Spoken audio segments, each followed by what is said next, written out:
Fala, jovens! Direto aqui do CMO Summit, hoje aqui agora com o Mac, fazendo aqui o CZ Talks e o Cinemaster Podcasts.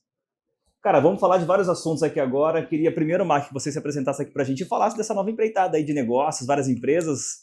A galera te conhece de startup, eu pelo menos conheço do mundo de startup, você tá numa outra área aí, cara. Conta pra gente. Obrigado, César. Obrigado, Bruno, pela oportunidade de estar aqui. Bom, você sabe, né? Mais de 22 anos trabalhando com desenvolvimento de inovação, sendo o cara das startups. Boa. Nesse último ano, eu decidi fazer uma pivotagem de carreira. Deixei de ser o cara das startups para falar de startups para o mercado tradicional. Então, por conta disso, eu me tornei sócio de um fundo de participações e a gente tem hoje participação em múltiplos negócios. E eu venho sentindo cada vez mais a necessidade de entrar nas empresas tradicionais das mais variadas áreas de indústria, serviço, comércio, que tenham demanda de tecnologia, tenham demanda de inovação, para apresentar novos modelos de receita, novos canais de receita e como elas podem escalar usando a tecnologia como base. Boa. E por conta disso eu venho sentindo uma grande necessidade, porque muitas empresas se aproximam de mim falando, Mac, quero investimento, quero falar com o investidor.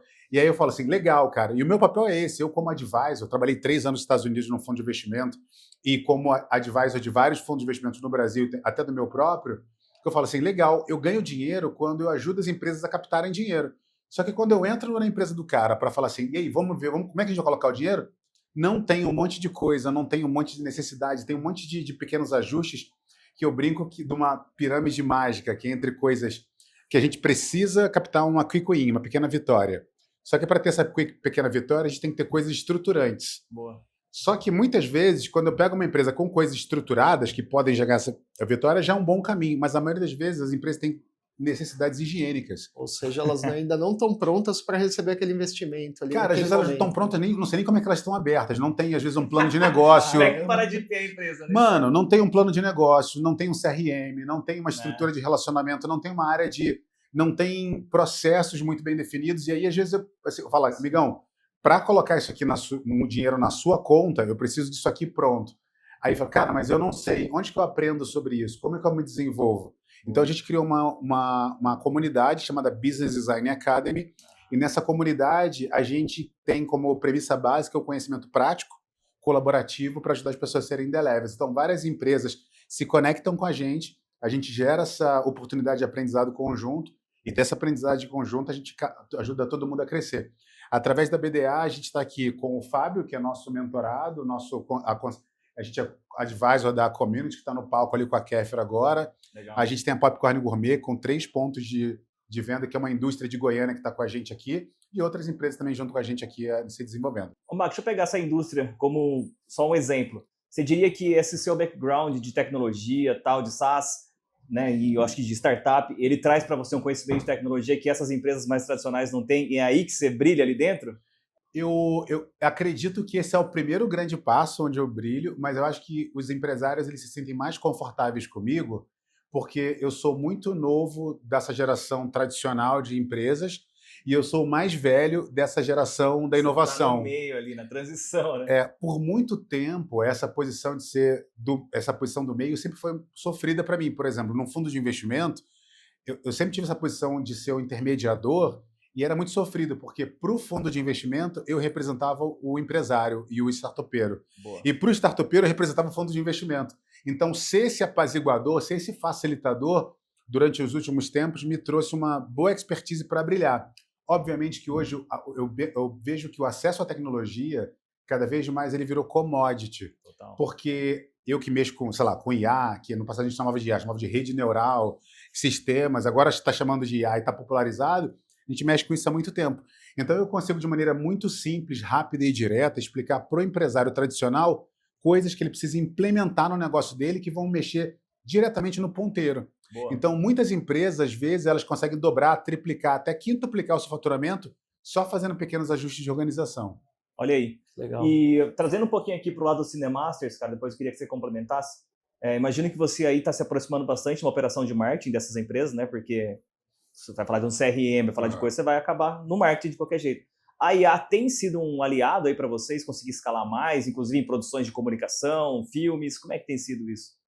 Eu fui CMO da Nonstop Produções, né, que é uma das empresas do grupo que eu sou parte. Boa. E foi um período que estava começando esse início da IA. Eu percebo que a popularização da IA ela é muito positiva para trabalhos operacionais, mas ao mesmo tempo ela é nociva para o preguiçoso. E o que no passado o desenvolvedor, que quanto mais preguiçoso ele fosse, melhor ele era, porque ele criaria coisas mais automatizadas e organizadas para ele não ter que ter retrabalho. Hoje, tem gente que é preguiçoso na essência e está, às vezes, demandando coisas. Não é muito comum, às vezes, eu ver posts nas redes sociais em que aquela última frase lá da IA que diz, olha, se você quiser que eu faça, a pessoa já aposta com aquilo, sem ao menos se dar o trabalho. Então, as pessoas... uma revisão ali. Exato. O que eu percebo é que, em vez da pessoa, que é o preguiçoso tradicional o antigo, de olhar e de ter o trabalho dele operacional sendo automatizado, então a cabeça de automatizar, quem ainda pensa em automatizar, tira bom proveito das inteligências artificiais. Boa. Mas agora, o cara que é preguiçoso raiz ali, que tá só para tirar proveito dos outros, cara, esse vai só se dar mal. Esse vai parar, né? Com toda certeza. Vai sumir. Deixa eu te fazer uma pergunta, voltando nessa questão aí dos investimentos mesmo, né? O que uma empresa precisa ter hoje de base, de estrutura ali, né? Quais são ali os tópicos que você destacaria? Essa empresa ela tem esse processo bem definido, tem esse outro. Quais são esses processos? 80-20 das empresas. Para a gente poder, assim, falar, olha, essa empresa está pronta agora para, sim, receber um aporte financeiro mais robusto e, de fato, escalar para um outro patamar. Investimento, eu brinco que ele é combustível. Basicamente combustível. É como se você tivesse um barco, você está no meio do oceano e você precisa de alguma coisa, fazer um pedido. Se você sabe para onde você está indo, se você consegue se orientar, fazer orientação natural, legal que você peça combustível para o seu barco. Agora, se você não tem nenhum motor, nenhuma bússola, nem sabe se orientar de maneira com as estrelas, nem o navegador, nem nada, você pode rodar em círculo e chegar em lugar nenhum. Então, a primeira coisa que eu falo para as empresas quando elas querem pensar em investimento é: qual que é a sua visão de futuro? Onde você quer chegar? E aí é o primeiro grande passo. Quando eu falo dessa visão de futuro, às vezes é, claro, uma visão ideológica, mas você também tem uma visão prática, por exemplo, de um DRE projetado. A gente está muito acostumado hoje, no dia a dia das empresas, olhar o DRE para trás, o que essa pessoa já fez, quais foram as entregas do passado. E quando a gente olha hoje no que a gente tem hoje de ferramenta, como que a gente consegue olhar para essas ferramentas hoje e entender o que eu quero imaginar, se isso aqui acontecer, se isso aqui não acontecer, criar cenários simulados. Então, a visão de futuro é importante por conta disso. Projeção. Segunda coisa é ter uma capacidade de execução mínima que exija, por exemplo, execuções simples, rápidas e baratas. Se você hoje não está acostumado a fazer execuções simples, rápidas e baratas, você eventualmente pode errar caro, errar demorado e errar muito grande. E se você acerta, tá tudo bem. Se você erra simples, rápido e barato, tá tudo bem. E se você acerta simples, rápido e barato, você consegue ser genial, você é um baita de um bônus. Então você consegue fazer protótipos muito rápidos e muito experimentais. Na área do cinema, por exemplo, que a gente hoje está sofrendo, teve a greve dos roteiristas, você tem agora o View 3 sendo popularizado com uma grande capacidade. Você imagina você conseguir construir o que no passado a gente tinha que fazer storyboard para construção. Hoje você consegue fazer uma simulação com IA e mostrar para o ator exatamente a reação, a posição, ter diferentes simulações do que você quer filmar. Então você tem que usar as ferramentas disponíveis hoje a seu favor e não no seu lugar. É como a gente fala em liderança, não é demandar, não é delargar. Boa. Então tem gente largando na mão da tecnologia achando que ela vai fazer tudo. Boa, muito bom. E agora você vai palestrar hoje, né? Hoje eu tenho um palco justamente para falar da função do conselheiro e como a gente pode apoiar o CMO para ser esse conselheiro do CEO. Que tipo de orientação o CEO precisa para atingir melhores resultados. Quando a gente olha hoje para o CMO, quando a gente olha para a diretoria da empresa, muitas vezes a gente vê muita dissonância. Então, como que a gente consegue ter um planejamento estratégico, uma visão de futuro mais clara, mais objetiva para ajudar o CEO a tomar melhores decisões? Porque eu vejo que ainda nas startups é mais comum, nas empresas não tanto, mas ainda tem muita empresa que está botando tanto dinheiro para dentro que esquece de planejar, estruturar.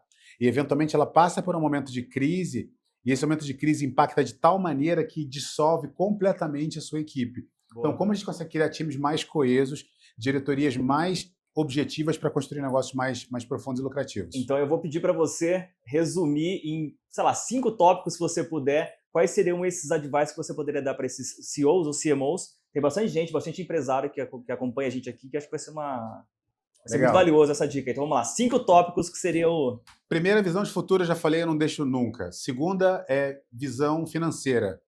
Entender a diferença entre caixa e competência. E a gente tem uma dúvida. Tem gente que tem muita dúvida. Acha que a competência é o faturamento e erra. Cara, isso aqui. Erro básico.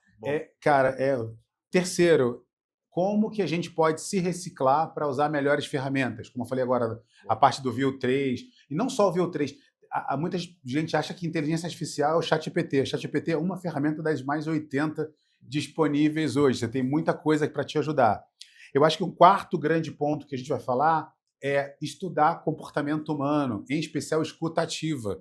Muitas vezes o CEO, o CMO, alguém que está na posição de liderança, às vezes ele toma uma decisão de maneira muito emocional, no calor do momento na negociação, sem ferramentas e estruturas básicas. Às vezes alguém que possa falar e trazer uma visão diferente. Então, ter uma escuta ativa para entender por que aquele líder está tomando aquela decisão.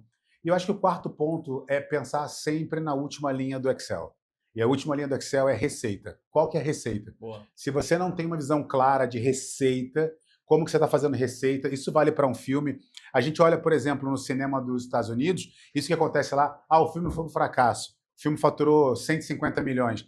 Se você não for o James Cameron, que consegue ser lunático a ponto de fazer um negócio na casa do bilhão e ainda assim dar lucro, cara, esquece. Faz o simples, faz o básico, faz o barato, faz o rápido. Foca na visão de futuro que você vai dar resultado. Muito legal, cara. Uma pergunta para o Mark?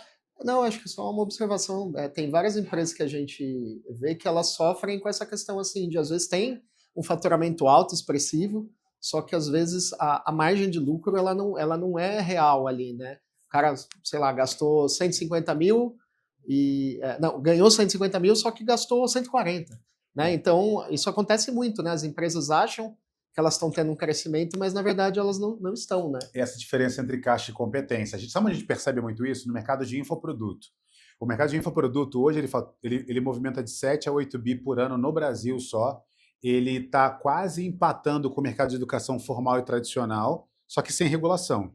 E aí o que acontece é porque muitas vezes o expert, a pessoa que está à frente desse mercado, ele demonstra uma vida que às vezes é surreal e ele fatura às vezes 150, 200, 300, 400, 500, 1 milhão de reais, mas gastou 600, 700, 800 mil, 900 mil reais. Então, assim, essa diferença é muito... Ele trabalha muito, faz muito dinheiro, só que ao mesmo tempo ele acaba, às vezes, perdendo a mão. Então a gente percebe muito isso nesse mercado de infoproduto. Gente que gasta demais sem essa visão de caixa e competência que eu falei, sem essa visão de resultado. Então é mais importante que a gente consiga pensar em resultado. A Disney, por exemplo, a Disney só é o que ela é hoje, não é só por conta do filme.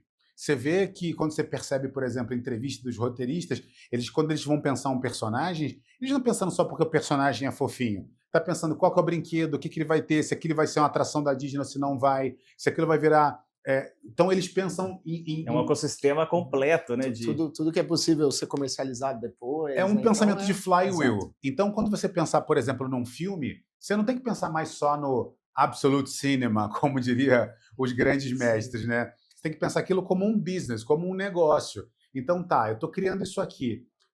As novelas no Brasil fazem muito disso. As novelas pensam, vou botar essa roupa, esse acessório, essa fala nesse lugar, com esse comportamento, porque para esse público, porque emenda todo aquele conglomerado. É um pensamento de flywheel de negócio. Se você vai à arte só pela arte, o seu bottom line vai ser prejuízo. Então tem que pensar no conjunto da coisa. Isso hoje vale para absolutamente tudo, seja ele uma aula, seja ele... Por que eu estou aqui dedicando tempo para vocês? Só porque eu sou fofo, que eu gosto do Bruno? Não, claro, gosto também, gosto de vocês.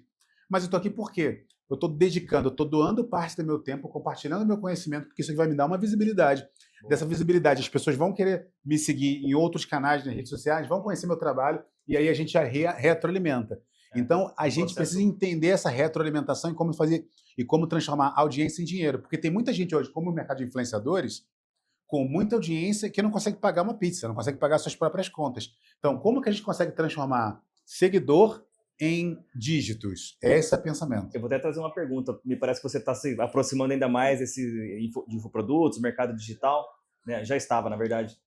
Você acha que ainda está muito em alta, vamos dizer assim, O faturamento é ego, né? Os caras adoram mostrar lá o celular com um monte de venda e tal, e fala de faturamento, mas é igual você falou, cara, tem faturamento, mas às vezes a despesa do cara é igual ou maior. Você acha que isso ainda é muito presente ou a galera tá caindo na real? Não, é muito presente cada vez mais e é uma cultura que vem sendo implantada.